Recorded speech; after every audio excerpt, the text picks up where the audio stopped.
All right, so I got another video for you today. I'm staying pretty local, but fortunately, locally in South Central Pennsylvania, I do have one of the top premier streams really in the entire state. And of course, I'm talking about the Yellow Breeches Creek as I wait here at this stoplight.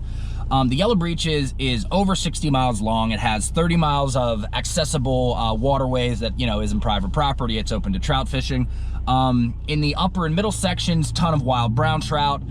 Throughout pretty much the entire length of the watershed, it gets stocked heavily. So there's a great mixture of, you know, wild browns. And in addition to that, you know, holdover brown trout, stock brown trout, you know, rainbows. I think they even stock brookies in a couple sections. I've seen, you know, stock brookies throughout. Anyway, so it's the second or third week after opening day. It is really tough to find like any water that isn't just covered in fishermen naturally. I mean, it's a wonderful sport to get into, a lot of great recreation. Anyways, we're heading to the lower reaches of the Yellow Breeches. It gets significantly less pressure. Some of the stock trout from further upstream have made their way down to this area. We only brought our fly rod today. We are only going fly fishing. I may hit a tributary later with my spinning rod, but for right now, we're gonna hit the main stem of the Yellow Breeches, do some fly fishing. I got, you know, a bunch of generic nymphs, prince nymph, pheasant tail. I got some woolly buggers, but I'm gonna start out with a elk hair caddis just to see if there's any action on top of the water. Only have about an hour and a half, 2 hours to fish. Kind of a lazy Sunday. I'm pretty tired, but let me get out here to the stream and yeah, we'll see what we can do. All right, so we just made our way down to the stream. It's pretty nice out. It's probably high 50s, low wind. I'm not seeing a lot of bug activity, which I saw here last week when I was doing a little fly fishing practice. And also the water is a little bit higher. We got a lot of rain last week and it's slowly clearing up, but I'm thinking I might have to switch to a nymph of some kind. In this section of the Yellow Breeches, it's not great water. I mean, there's a couple good sections, but a lot of it's pretty flat and featureless, like you can see in here. It's also pretty substantially large in this section as well. But yeah, we're just following this little path back here.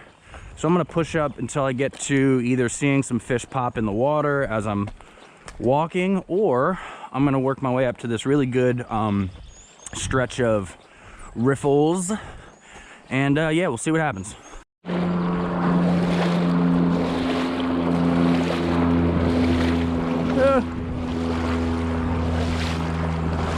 All right, so I pushed up quite a ways. You probably can't see in this nice little gorge area. It's really quite beautiful. There's this nice long stretch of water that in the recent past I have seen fish surfacing like left and right, rainbow after rainbow, maybe some browns in there too. It's just, I don't know if you can see, it's pretty deep and muddy, so just trying to hug the shoreline, be safe. The water's freezing cold. All right, so I finally got into a good position. I'm just slinging this little prince nymph out there. Might switch to something a little heavier because the water's up pretty high and fast right now. I might want to get down a little bit. That's what we're going to start out with. Oh, we got a fish. We got a fish. I threw on a black woolly bugger, and what do you know, like second cast. Got a nice fish in here, I believe. Trying to tire him out a little bit, play him a little bit. Whew. Oh, oh, nice bow, nice bow. Nice bow. Awesome. On the fly rod. On the freaking fly rod. Let's just not lose him. Try to get him over here. Oh, beautiful looking bow.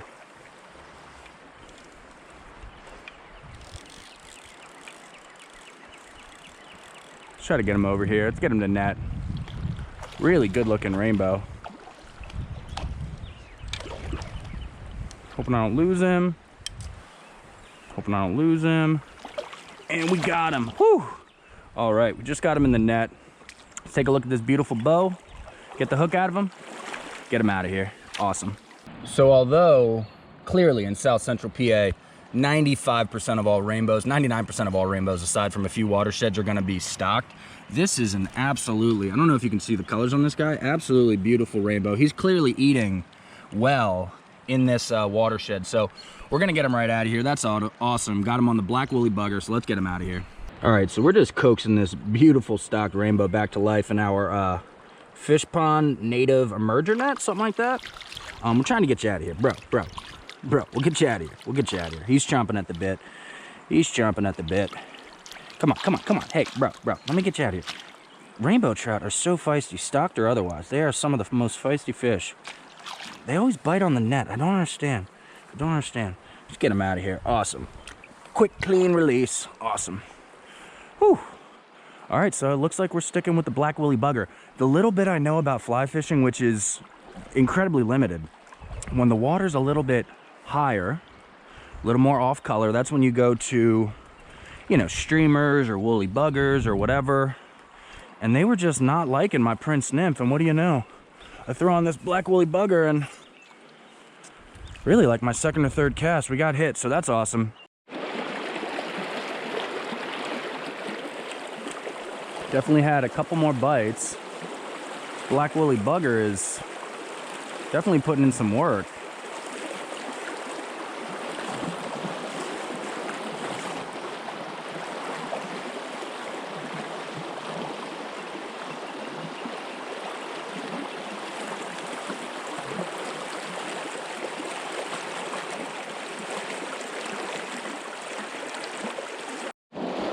Although it's shallow in here, the water is absolutely blazing fast. So you really gotta be careful and watch your footing. Bugs are actually starting to come out. Speaking of bugs, I've had a couple bites on this black woolly bugger. Only landed the one.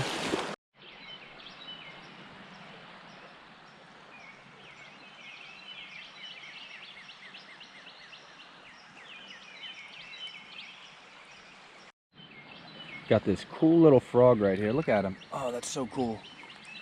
Not a big amphibian guy, but that's a pretty cool looking frog. Really neat. Oh, there he is. We're not gonna mess with him. We're just pushing him along. That is pretty cool. I gotta figure out what kind that is. That's real sick. Real sick. Oh. So you might be saying,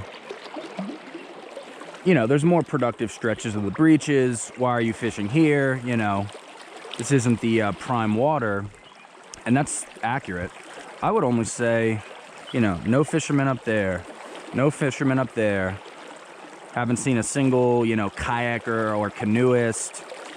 I really like these lower stretches because you get a lot of solitude. And that's hard to find in suburbia. So even if I only net 1 or 2 fish today, whereas if I would have went, you know, to Boiling Springs or Allenbury or, you know, further upstream, I like getting away from people. This is very peaceful. You can hear the birds sing, and I heard an owl hooting earlier. You're probably thinking, well, you're talking, so you're ruining it, and that's true, but, you know, just comes with the territory, I guess. On the board, in a terrible location. Nowhere really to go on the shore. Don't even know what we got here yet. Kind of feels more like a bass than anything. Like a smallie. It's probably a rainbow. We shall see. What is that? What is that? Oh, fallfish. Son of a gun. Alright, so we just got this 9 or so inch fallfish off the woolly bugger. Not a big fan of fallfish. I know they're like native fish and they fight hard and some people like them. I'm not a big fan of them, so we're just gonna get them out of here. I was really hoping that was a trout. Got one. I'm in like too much water right now. It's probably if I had to guess, it's probably a fallfish. Probably a fallfish, if I had to guess. But we shall see. I'm thinking fallfish. Haven't gotten a good look at him yet. Doesn't feel big. Feels kind of like a fallfish. Great. That's great. We're not even gonna net this fallfish. Just gonna get him right out of here. Huh, he popped off. I touched him a little bit, so that does count. Got this really sick looking tree right here, and there's like an old wheel spoke. Look at that. Huh. I'm not gonna say what time period this is from, but that is an old, too heavy for me, old iron wheel next to this super old tree. So that's pretty cool. So I switched from a purple woolly bugger, which sure, yeah, we got a fall fish, that doesn't count. I switched to the largest Prince nymph that I have, just because, you know, the water's pushing pretty hard. Yeah, not really seeing a lot of fishy activity at all. I know you can't see it, but we got a red-headed woodpecker. I'm hoping he starts pecking to prove my point. They're actually decent-sized bird. They are not small. There's this little, like, canyon area back here that not a lot of people know about. Hence why I mean, yeah, sure, I'm on the Yellow Breeches, but not quite spot burning where I'm at. It is a pretty wonderful little area back here. It would be more wonderful, honestly, if I started catching trout. But, you know. Oh, got him. Got him right when I said that. Son of a gun. I was literally just dragging my freaking line in the water. What do you freaking know? That feels like a trout, too. I was literally just dragging my line in the water, drifting this big old Prince nymph. That's awesome. Feels like a decent fish, too. Ooh. Oh, look at that. He tried to spit the hook. I'm so glad he did not. All right, so we got a nice rainbow right here. Let's try to get him in the net. Oh, don't lose him, don't lose him. Oh, got him. Got him. All right, we'll get the hook out and take a look at him. That's so sick. That is so sick. Got him on the big Prince nymph. Pretty cool. All right, so if you watch my channel, or if you don't, I'm not a huge fan of stocked fish, and this one is not as pretty as the last one. But you know what? In early spring, stocked trout are pretty nice. Pretty nice. I like, you know, wild browns, native rookies, whatever, but that's pretty cool. So we're gonna get them right out of here. Second trout we caught on the fly rod out here today, so that's pretty sick. Let's get him right out of here. He's just a little guy. See you later, little guy.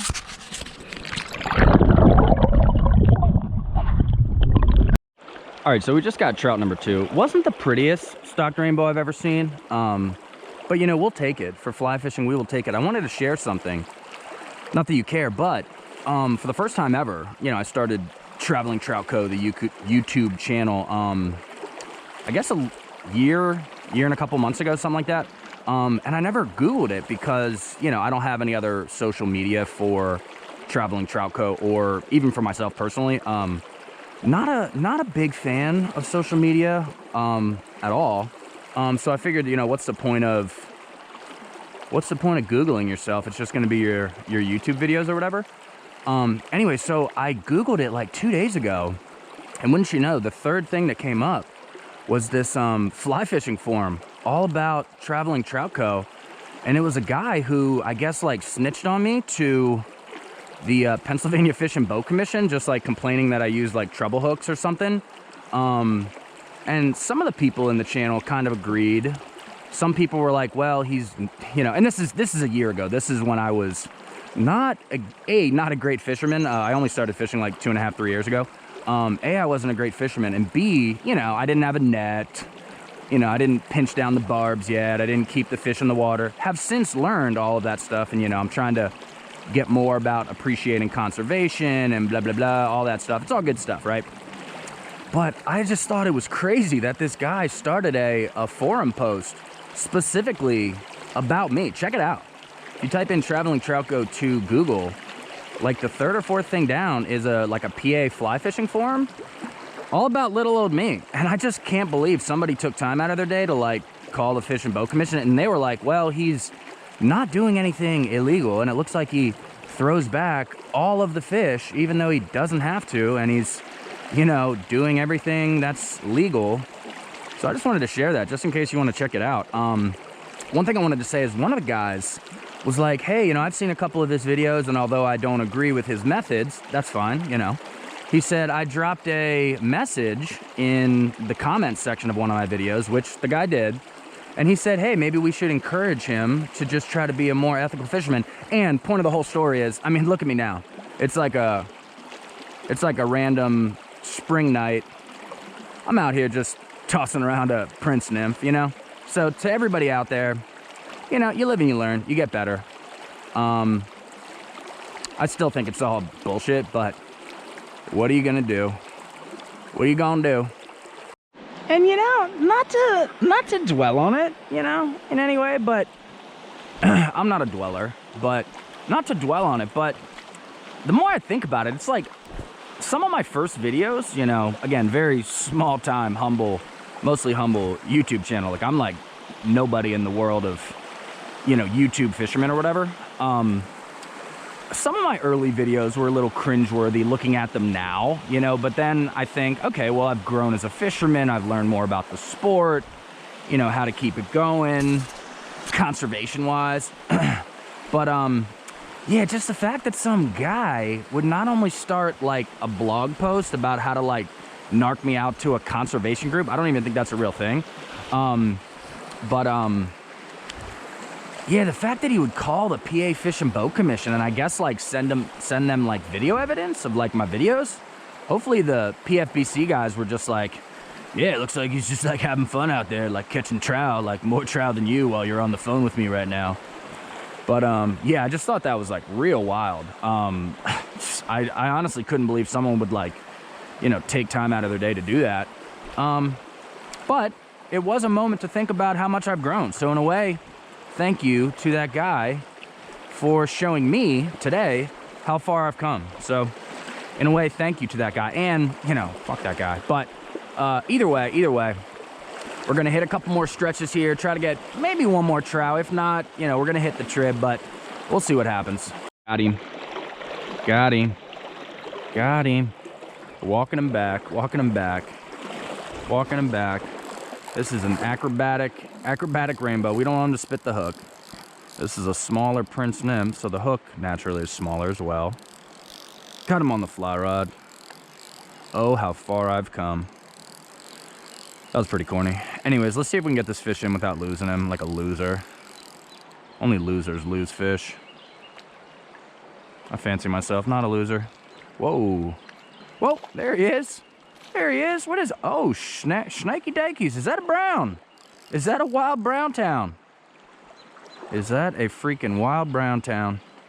Maybe he's a stocky. I got to check the size and the colors and stuff, but he's looking pretty good. Just as long as he's not a fall fish somehow. He's really fighting. I still don't really know how to land fish well with my fly rod. I don't want to like break it. And it's so hard to like get him to the net. Oh, that's a brown. Don't spit it. Got him. Got him. Whew. All right, let's get the hook at him. Take a freaking look at him. That's awesome. That's a brownie. That's a brownie. All right, so we're gonna say, although there's some decent reds, we're gonna say, based on the kind of shortish fin, I'm gonna go out on a limb and say this is a stock brownie. Still awesome. Still awesome. Two different kinds of trout. So let's get him right out of here. Let's get him out of here. Get him out of here. Come on, bud. Come on, bud. Help me help you. Help me help you. Decent size. Oh. Huh? Great release. All right, so we just got our third trout, a brownie, which is pretty nice to see. I think mostly they mostly stock rainbows in this section. Actually, they don't even stock in this section. These are all washed down from upstream. I don't think they stock down here at all. So, you know, you can get a stocked rainbow, stocked brownie, holdover brownie. Every now and then, maybe you'll get a wild brownie from one of these tribs. It's pretty interesting. Interesting little fishery. Obviously fall fish, unfortunately. Just had another bite and tried to set the hook. And wouldn't you know, it popped off.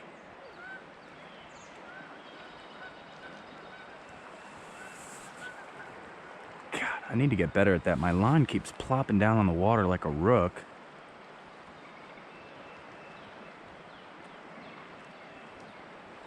Just like a rook. All right, so although I initially had the intention of fishing a really nice limestone Spring Creek tributary of the Yellow Breeches, like the next day, the weather was not cooperating at all. I'm looking looking outside right now, it's pretty terrible. It's just been windy and rainy and cold. So I think that's all we got for today. We did manage to get a couple stocked and or holdover trout with the fly rod, so I'm pretty happy with that. And yeah, that's pretty much it. My wife is like playing with my freaking dog right now, and I said, hey, can you like keep it down? I need to do like a narration. Anyways, that's all we got for today. Thank you for watching. Hopefully we'll catch some more fish next time. I love my wife.